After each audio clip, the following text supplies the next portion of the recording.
यहाँ से निकले तो एक गिलास पानी भी नहीं मिलता बेंगलोर तक। अगर कुछ ना कुछ हो गया, हम देख रहे हैं एक्सीडेंट्स हो गया तो उसको एक्सीडेंट होने वाले को एक गिलास पानी लाकर देना वहाँ मुनासिब नहीं है, वहाँ पर नहीं मिल रहा है पानी। ये टॉयलेट की सहूलत करके नहीं है, ये कैफेटेरिया नहीं है। चुप एक खोल दिए, रोड बना दिए बोलकर रोसम प्रधानमंत्री को भी बुलाकर इस रोड पर चला दिए। प्रधानमंत्री शायद कौन सा चश्मा पहन लेकर है पता नहीं मेरे को, उनको नज़र आया नहीं आया वो पता नहीं, या जो भी आवाम की आवाज़ है वो सुन रहे हैं या नहीं सुन रहे वो पता नहीं। बुलेट प्रूफ गाड़ी में थे, 4 शीशे चढ़े हुए थे, आंखों पे ग्लास था, आए चुप बैठे चले गए। इसका मतलब ही नहीं है। प्रधानमंत्री जब आते हैं तो रिबन काटे, सोचना चाहिए, समझना चाहिए, आवाम की आवाज़ को सुनना चाहिए, तभी वो हमारा प्रधानमंत्री होता है। ये चंद लीडरों की बात सुनकर, चंद लीडरों जो चश्मा पहना है वो चश्मा पहनकर 4 ग्लास चढ़ाकर कार के अंदर आकर एक राउंड मारकर चले गए, ये उनके लिए शायद ये जॉय राइड है, लेकिन हम जैसे गरीब लोगों के लिए ये रास्ता बहुत मुश्किल है। मैं ये कहता हूँ कि पुलसिरात का रास्ता है। आज जो है सर एच विश्वनाथ साहब ने आज का जो प्रोटेस्ट के लिए बुलाया गया है, इसे जो है जो बेंगलोर मैसूर हाईवे का टोल प्लाजा क्या से जो परेशानी हो रही है लोगों को, जो आम नागरिक जो फिरते थे उनके लिए जो तकलीफ हो रही है यहाँ पर। जैसा कि 14 तारीख को सुबह में जो ओपनिंग था, 8 बजे से ओपनिंग था, 8:05 से ही ये लोग इतना फाइन के ताल्लुक से डबल पेमेंट शुरू कर लिए थे, जिसकी वजह से जो है सारे परेशान होकर जो है टोल गेट में जो है इसका विरोध करने लगे।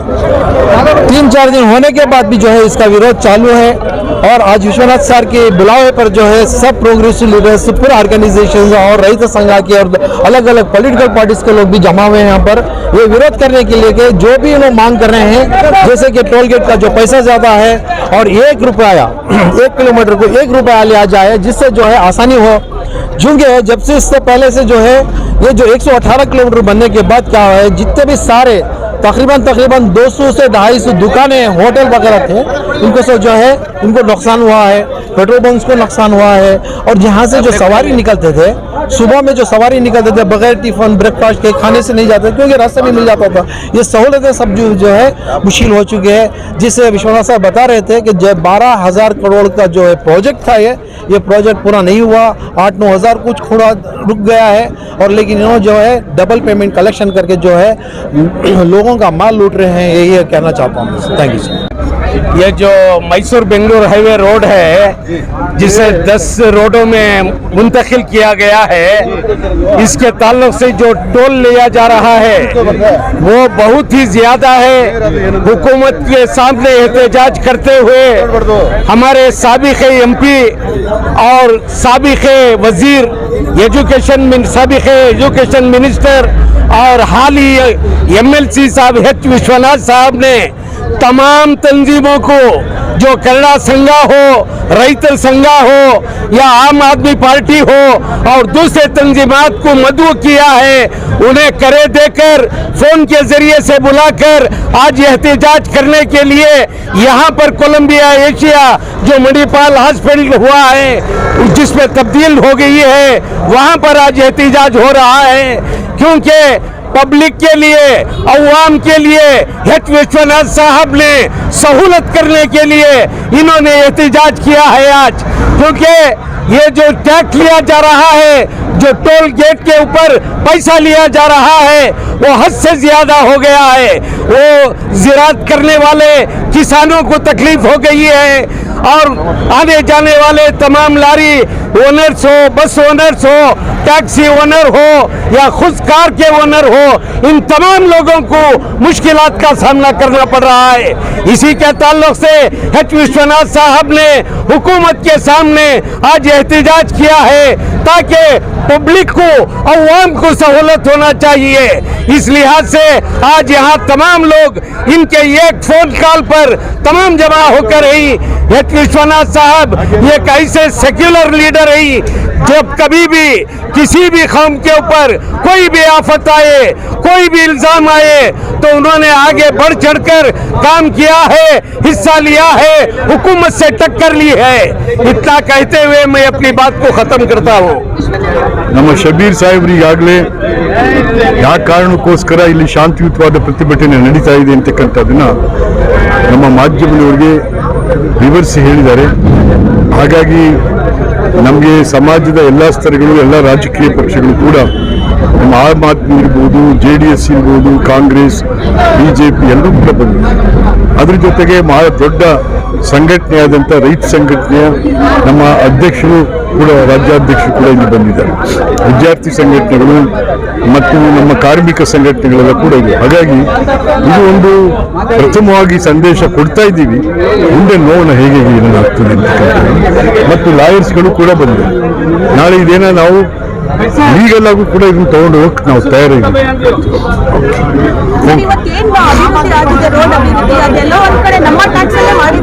ಹೌದು, ಇದು ಎಲ್ಲ ಜನರಲ್ ದುಡ್ಡಲ್ಲೇ ಆಗಿರುವಂಥದ್ದು. ಯಾವ ಜನರು ಯಾವ ಸರ್ಕಾರದ ಮುಂದೆ ಬಾಯ್ ಬಿಡ್ಕೊಂಡಿರ್ಲಿಲ್ಲ ಇದು ಆಗಬೇಕು ಅಂತ. ಇದು ಆಗೋದ್ರಿಂದ ಏನಾಗುತ್ತೆ, ಅವ್ರಿಗೆ ಅನುಕೂಲ ಆಗುತ್ತೆ ಅಷ್ಟೇ, ಜನಕ್ಕೇನು ಅನುಕೂಲ ಆಗುತ್ತೆ. ನಿಜ ನಿಜ. ನಿಮ್ ಸೇರಿಸ್ಕೊಂಡೇ ಹೋರಾಟ ಮಾಡ್ತಾರೆ. ಟೋಟಲಿ ಅನ್ಪ್ಲಾನ್ ಅಂತ ಹೇಳ್ತೀರಾ ಸರ್? ಯಾವುದಿಲ್ಲ, ಅವೈಜ್ಞಾನಿಕ ಇದು. ಯಾಕೆಂದ್ರೆ ನಂಬರ್ 1, ಈ ರಸ್ತೆ ಆಗಬೇಕು ಅಂತ ಯಾವ ಸಂಘಟನೆಗಳು ಯಾವ ಸರ್ಕಾರದ ಮುಂದೆ ಬೇಡಿಕೆ ಇಟ್ಟಿಲ್ಲ. ಮತ್ತೆ ಈ ರಸ್ತೆ ಹೇಗೆ ಆಗಬೇಕು ಅಂತಕ್ಕಂಥದನ್ನ ಯಾವುದೇ ರಸ್ತೆ ತಜ್ಞರು, ಆರ್ಥಿಕ ತಜ್ಞರು ಮತ್ತು ನಮ್ಮ ಈ ರಸ್ತೆ ಉಪಯೋಗ ಮಾಡುವಂಥವ್ರು, ಈ ರಸ್ತೆ ಮೇಲೆ ವಾಹನ ನಡೆಸುವಂಥವ್ರು, ಇವರನ್ನ ಒಟ್ಟು ಸೇರಿಸಿ ಯಾವ ಸಭೆನೂ ಕೂಡ ಆಗಿ ಚರ್ಚೆ ಆಗಿಲ್ಲ. ಸರ್, ಒಂದ್ ಕಡೆ ಪಬ್ಲಿಕ್, ಒಂದ್ ಕಡೆ ರೈತರಿಗೆ ಏನಾದ್ರು ಪ್ರಾಬ್ಲಮ್? ರೈತರಿಗೆ 2600 ಎಕರೆ ಭೂಮಿ, ಬೆಳೆಯೋ ಭೂಮಿ ಹೊಟ್ಟೋಯ್ತು. ನಮ್ಮ ತೆಂಗಿನ ಗಿಡಗಳು ಹೋದು, ಅಡಿಕೆ ಗಿಡ ಹೋದು, ಮಾವಿನ ಗಿಡ ಹೋದು. ನಮ್ಮ ರೈತ ಸಂಘಟನೆಯವರು ಇಲ್ಲೇ ಇದ್ದಾರೆ. ಯಾರು ಎಷ್ಟು ಬಡ್ಕೊಂಡು ಅವ್ರು ಕೇಳ್ತಾ ಇಲ್ಲ. ಹಾಗಾಗಿ ಮುಂದೆ ಹೋಗ್ತಾ ಇದು ತೀವ್ರತರವಾಗಿ ಸರ್ಕಾರ ಗಮನಿಸಬೇಕು. ಇದನ್ನ ಕರೆದು ಮಾತಾಡಬೇಕು ಎಲ್ಲರನ್ನು ಕೂಡ. ಇಲ್ಲ ಅಂತಂದ್ರೆ ಇದನ್ನು ತೀವ್ರವಾಗಿ ಆಗುವಂತ. ಬೇರೆ ಏನಿದೆ? ಎಲ್ಲದ್ರ ಬಗ್ಗೆ. ಈಗ ನೋಡಿ, ಮೂಲ ಸೌಲಭ್ಯ ಇಲ್ಲ, ಒಂದು ಟ್ರಾಮಾ ಸೆಂಟರ್ ಇಲ್ಲ.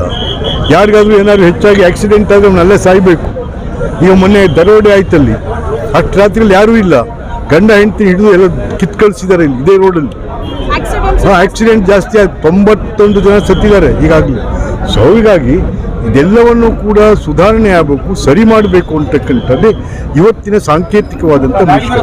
ಸರ್, ಬರೀ ನಿಮ್ಮ ಒಂದು ಕೆರೆಗೆ ಎಲ್ಲ ಬಂದಿದ್ದಾರೆ, ಅವ್ರಿಗೆ ಏನು ಹೇಳಕ್ಕೆ ಇಷ್ಟಪಡ್ತೀರಾ ಸರ್? ಪಾಪ ನಮ್ಮ ಸ್ನೇಹಿತರುಗಳು ಬಹಳ ಅಭಿಮಾನ ಇಟ್ಟು ಸಾರ್ವಜನಿಕರಿಗೆ ಆಗಿರ್ತಕ್ಕಂಥ ಕಷ್ಟವನ್ನು ಸ್ಪರ್ಧಿಸಿ ಇವತ್ತು ಬಂದಿದ್ದಾರೆ.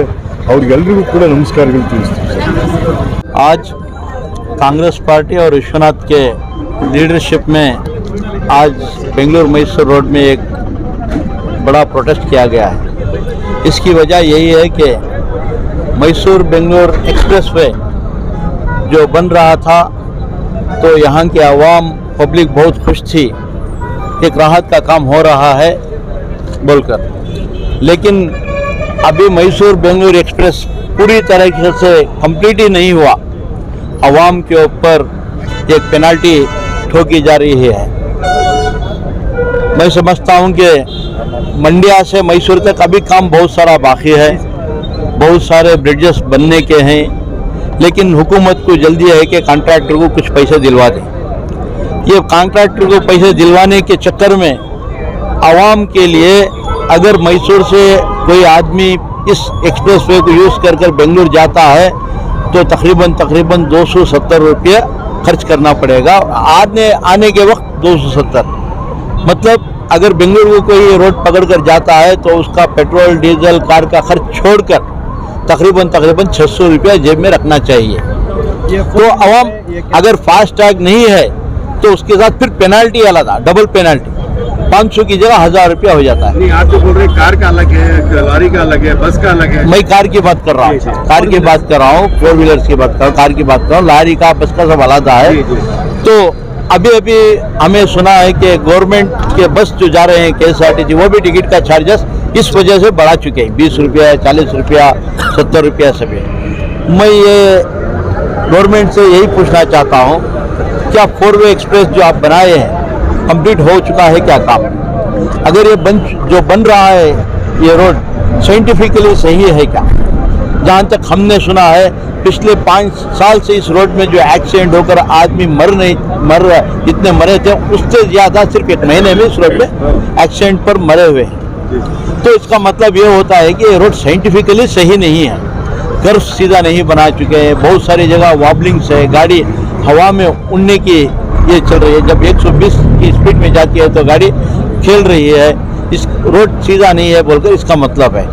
तो मैं गवर्नमेंट से यही मुताबला है मेरा, पहले रास्ता ठीक कीजिए, जो एक्सीडेंट्स हो रहे हैं उस एक्सीडेंट्स को बचाइए, जो ट्रैफिक डिसिप्लिन से वो उस रोड पर पहले लाइए। कौन सी ट्रैक में कितने किलोमीटर जाना, कैसा जाना, कुछ भी नहीं है।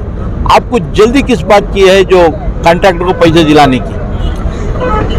ये पिक पॉकेट के सिवाय पब्लिक का कुछ दूसरा काम ही नहीं है।